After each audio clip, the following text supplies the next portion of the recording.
but I had no idea how it would work on television. I mean, this was a miracle worker here, put it together. I mean, Alan, if it comes to you in that case, I think obviously it existed as a radio show and then a book subsequently, but I think you were among the people who initially felt it was unfilmable. Oh, no, I never thought it was unfilmable because I never saw the script or it was all ready to go. I think the thing that inspired everybody was the humour. It's an enormously clever sense of humour. And also the casting was good, and I take full credit for that. Especially Simon Dickinson, but I mean, if I talk about that. But I mean, Simon, really casting for the movie was terrible. Sorry to criticise a colleague, but it's perfect casting throughout the whole of the episode. So I'd like to say thank you also to Kevin, who, without Kevin, we wouldn't have got it done. His relentless enthusiasm to Relentless enthusiasm. Yeah. Great, you were right. And let's have a big hand for Kevin, please.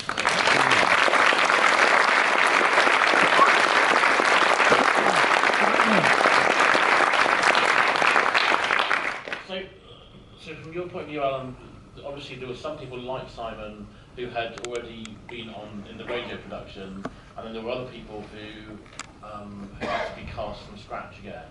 I mean, how was that sort of decision made about who would survive from the radio and who needed to sort of start from scratch? To be honest, I didn't really watch or listen to the radio at all. I just went to the characters, listened to what they were doing, how they were performing, and I didn't think. I mean, I thought they were really good, but I just felt that you needed somebody who was positive and who looked good. And all the characters are excellent. And as in recasting them, you can see where the holes are. And the great thing about this was a lot of help from people like, besides Kevin, the good self, and an enormously clever effects department. You wouldn't notice it, but there's little bits like that they go through. I wince the thing. That's when our designer went up to Pinewood Studios and saw it, a bit of scenery lying on the ground, and put it in the back of his Land Rover. I mean, it's quite perfect. We're these people that want to smile, these people that want to save the world. And that is why I've really thoroughly enjoyed today. I'd forgotten how good everybody was. I've just overcome.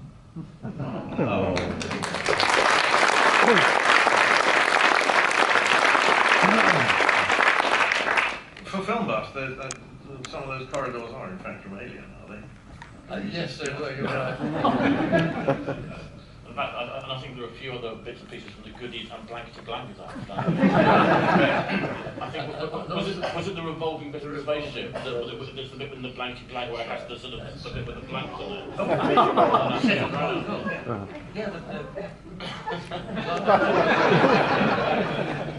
I was on my way to the office one morning, and there it was.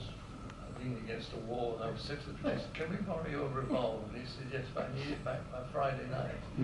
So you see how hurriedly put together a revolver. And there's many other situations which we won't go into. We can't really miss out the first episode, the end of the first episode, when they threatened to turn the lights out and we didn't get finished in time, remember? Well, they did turn Well, they did turn it. So this was the BBC at the time. It was quite a heavily unionised environment, which was a good thing, but it did mean sometimes with shows like this at TV Centre, at 10 o'clock meant 10 o'clock, and literally the lights just come off and the power comes off. And so that happened, did it? And you stitched together what we had, didn't you? Well, we did a little bit from next week's recording. We did, that's right.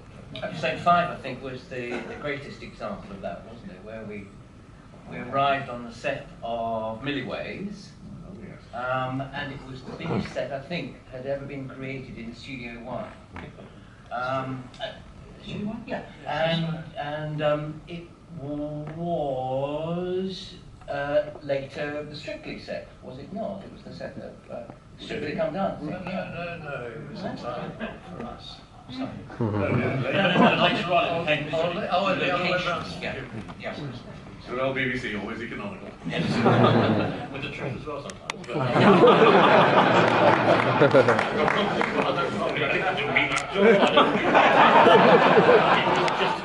think it's worth noting that Simon here, the dressing gown is in the BBC time of small checks. Let's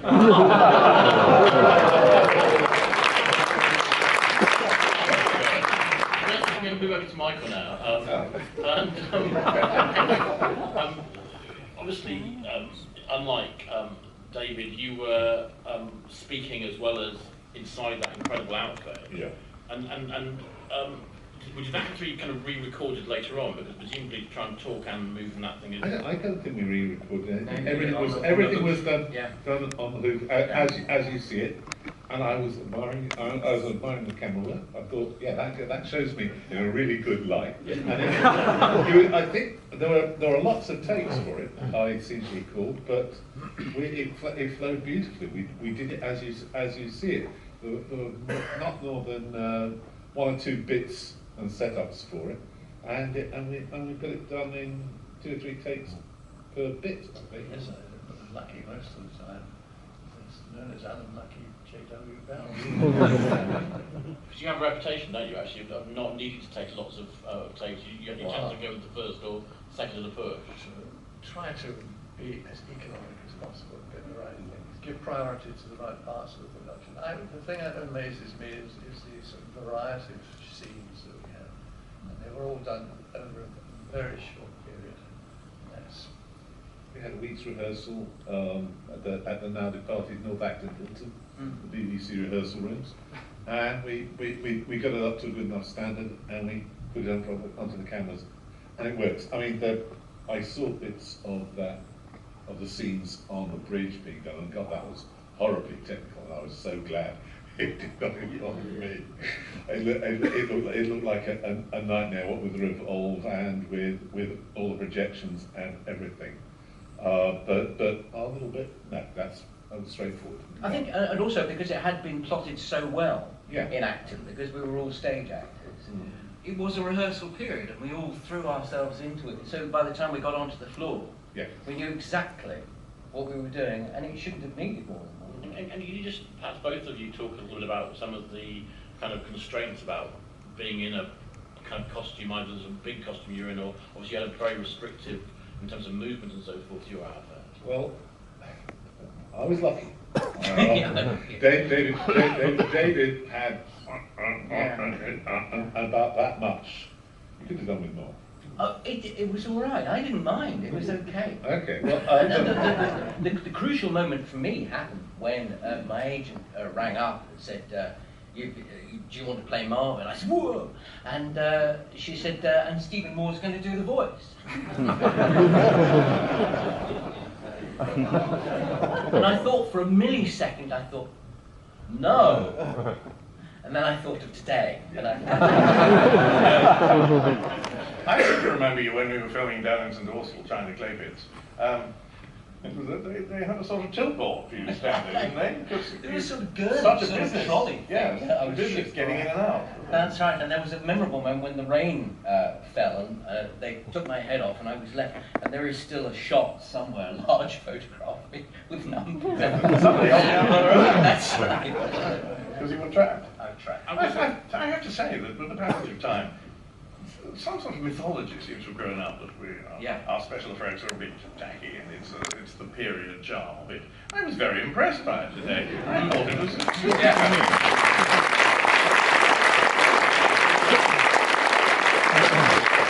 I mean, kudos to the design team and to Alan. Yeah, well, I think the thing to remember is that I produced and directed the show, but without the right people in place, you might as well just go down to the labour exchange and pull them out.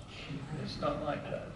I took an enormous amount of care to make sure that I had the best in every category. So, as I keep saying, I'm most thankful to you all for that. But this is at a time where obviously Star Wars had happened, and there's a lot of big screen sci-fi, which was costing a huge amount of money. And I know that by BBC standards, this was a big budget, but actually by their standards, this is a tiny bit. Oh, but yeah. you achieved really quite a significant amount in terms of what you're able to do sort of VFX-wise and so forth. We did use the entire budget for the next Goodies series, didn't we? That's why they left and went with ITV. That is true. But you took some of their props as well as their money. I'm sure we did. Just kind of going back, well, we just started talking about your costumes a moment ago, but in terms of both mobility and in terms of what you could actually see from those costumes, and just to bring it right down to the very, very basic, if you need to like nip to the loo or something. I'll go with, as I still say to myself, and I said to myself earlier, go before you're on. I was wearing, well, the first thing they did was they put glue on my face and made a face mask, which is the weirdest sensation. But it allowed those, the skin of the Vogon to go right up to my eyes and to my lips. And that meant I could use my eyes and my lips. I was in a big romper suit, basically, big green coveralls with those big clasps on them, and that was practical. And around me there was, I'm not that big in real life, quite, not yet. And there was about 6 inches of foam rubber around me, all around me. But I had plenty of movement. I had enormous fun grasping hold of my fellow actors by the throat, and I think I showed I enjoyed that. Yeah. and it was not a problem. I could see, I could move, I could even use my face a little. You have to use your body in that sort of setup. You have to use your body and what you've got left. But I had plenty. David had a tin box on his head. The good news about my tin box was I was looking through the mouth, essentially, and I think there's a point in episode 5 where you can actually see my eyes and most of my face. But there I was. Do you remember the beach at Carlisle, at St Austell? Yeah, when Douglas walked into the water. Absolutely. Freezing. Freezing. And Mike Cager, who had a sense of humour about him, and Douglas was about to, go into the sea, fully naked, and Mike just there were people up on the cliff, and he had this megaphone. He said, "This is a closed set," and we had 1,000 people, and watching was a huge audience. But for me, it was Jennifer who threw that ball. She could see me, I could see her. Swiftly. I mean, one thing that's not. I mean, so when you're making a TV or a film series, you don't always have kind of the luxury of having a writer on set. And obviously, Douglas has done a great work with the script. I mean, it's obviously amazing and will continue for many, sort of hundreds of years for it to come. But he became very involved, didn't he, in terms of he took cameos and he was on set quite a lot of time. If we do anything for the success of the series, nothing was too much trouble. And of course it's paid off, but sadly he's no longer with us. But I mean, luckily, obviously, there's a huge legacy to leave. I know his brother today was. Where's his brother's there? Must be very proud when you look back and hear everybody kind of interacting with your brother's work. So. Oh, absolutely.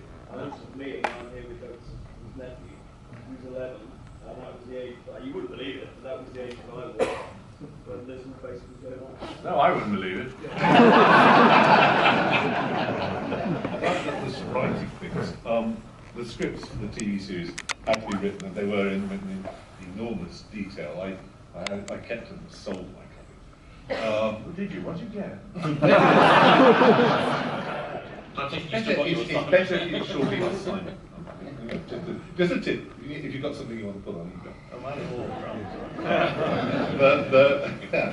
The thing was that, and there was a lot of detail. A lot of what's in the animations was in Douglas's scripts. But when we were doing the stage show and the Rainbow, he was putting new stuff in, and we would get. He put in Dish of the Day because somebody gave him an idea and stuck it in, and there was new stuff coming up once or twice, and it was sort of wonderful and deeply alarming at the same time. Yeah. When he was on the radio series, he was constantly fiddling with things. Oh God, the question was whether he'd ever finish the script. Well, that's well chronicled, I think.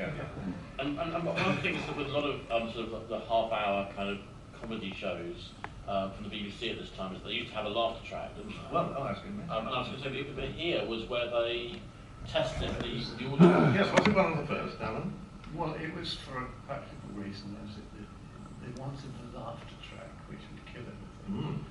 And I thought if I could separate the program sound from the dialogue of the actors, then we could adjust it later and eliminate it if we had to. But when they did it, it unfortunately made a terrible mess of the microphones because it was such a dull idea. But anyway, we showed it, and they brought it down, brought the sound of the actual audience down to nothing. Spent an evening here, and the cinema just behind us, isn't it? Yes, I remember. And it was, the BBC decided after a press conference in Edinburgh that they didn't need the extra track, that we could put it out as it was made originally.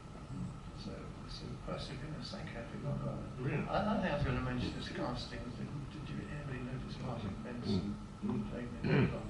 Yes. Well, he's famous for being in the Rodgers and Hammerstein film. Anyway, when I'm watching him going out, at the time I was thinking, I just hope he doesn't wake up and sing Younger Than Spring. The temptation to fall asleep must have been quite heavy, actually, as you were sitting there with the throne. Never once complained. Never once? Never once. You must have thought it was all very odd, because he was quite new to it. We have got a little bit of time to answer questions too. I was going to ask about Morocco, and I was going to ask about the air bubble car, but we are running out of time, so I'll attempt to get some questions to the audience first. There's a microphone on, so if anybody wants to put their hand up. There's a question just over there. Anybody? And then we'll have a second question over there. Yeah. So first over here and then over there. That's the most obvious question to ask. Why wasn't there another TV series made of Hitchhiker's Guide to the Galaxy? Was it simply down to money? I don't know. No, I think it was a matter of principle. I was to blame. I regret it very much now. But the BBC had nothing to do with saving money. But I had accrued some reputation for being, what's the word I'm looking for? Very unwasteful reason for making another. Originally, when I joined the first series, the scripts had been written, and 4 other directors had a go at trying to put it on the screen. They couldn't do it. And this is unfilmable. This is for the first series. So when I came in, I said, well, the only reason I will do this is if I don't have any interference. It will be my film and nobody else's. And they very grudgingly, they didn't say, oh, so-and-so is waiting in the wings. So I did it for less money than they actually budgeted for it. And when it came to the second one, there was a feeling that Douglas ought to be more involved in this. And I think he had someone from radio, forgive me for, I can't remember the name. And I said I will work with anyone providing they're very 100% towards the program and nobody else. And we let it go. And in that time of negotiating, Douglas had walked out. Did he walk off the set or something? He was very unhappy about it, and the BBC pulled the plug on it because it was beginning to cost a lot more than the way it was staffed. I think that's the reason, but other than that, I think they were very proud of it. It was shown at festivals and everything else. And it was, I think it was really they wanted to keep the steady staffing that there was in the first series. It didn't bother me. I said, just do what you want, but I don't count me in. But you went up to Last and Summer Wine for quite a few years now. 250 episodes. How many were there? I think you did about 250. I was like, God knows how many thousands. Are you an honorary citizen of that? Not really, except when I walk down the street, they say, oh, look, here he's coming again. There was a question over there. We've got a microphone already, I think. Yeah. Was it got a microphone? Oh, okay, right. So there's a guy with his hand up on this side of the floor. That was my question. Oh, okay. Sorry. There we go. Just come over. John, put your hand up here. Microphone just its way to you. Just a quick one for the team. One of the things that always captivated me was the intro music at the start. And who's the Eagles fan in the team? So this is from the radio show, isn't it? Douglas, because it was in the radio series, that's right. yeah, Douglas, I believe, found the Yeah, and he famously said that the only way he could get who wrote it? Come on, Journey of the Sorcerer, Eagles. But I don't know who did it, whose name? Tim Souster. Tim Souster. Oh, who did the version? Yeah. And Douglas had said that the only way he could get through to the Eagles was to make sure that he got in the way of the Eagles' cocaine delivery. That was the only way he could get the message through. It was the 80s, folks. Who was going to take them drugs? Yeah. And then I think Mike Oldfield did a version of it at one point, and then that, and then for various reasons, contractually, that just couldn't work out. Well, it was two things. One is I was a bit deceitful, really, because I said I've got Mike Oldfield and he's done a really good job. And Douglas said he was very unhappy about that because he'd rather keep the original radio. So, and I agree 100% now, looking back. And I was stuck here having to upset Douglas. Douglas had an editorial role to play. And so I'm very fortunate the BBC issued a memo saying that we are not to engage actors stroke musicians without having all the copyright, blah, blah, blah, blah. And I said, I'm terribly sorry, Mike, but we've got a hitch here. Do you mind if I don't call you? He said, not at all, I understand this. So that's the true story. It's very deceitful. The music in the show is really great as well. And I think is Paddy Kingston here? Somebody said that Paddy was in the list or what? No, not. But I mean, really, so it's just amazing music, isn't it? Oh, yeah, I think it's somewhere under copyright. Can't get better. We have time to move one or perhaps two questions to push. There's a question down here. I don't see anybody on the side, right? And then one in the very, very, very back row over there. So let's start here. I probably should know the answer to this, but with Peter Jones's narration, was that all re-recorded for the TV show, or was any of that used from the radio series? No, especially recorded for each episode. It was done in a little studio at Lime Grove, which was a newsreel studio for British Forces News during the war. And it's very funny just turning up in this must really be regarded as a shrine. Richard and Evans, what's his name? Peter. Peter, yeah. Oh, sorry about that. No, that's somebody else. Yeah, turning up there into this shrine, you mean? Yeah, absolutely. We've got one more question, the very, very, very, very back row. I've been looking at Ford's costume for about 16 years now, and I can't quite work it out. He's wearing a Hawaiian shirt, a golf jumper, a tie, a blazer, dress trousers, and a pair of trainers. I was wondering if you could explain the decision making that went on there. What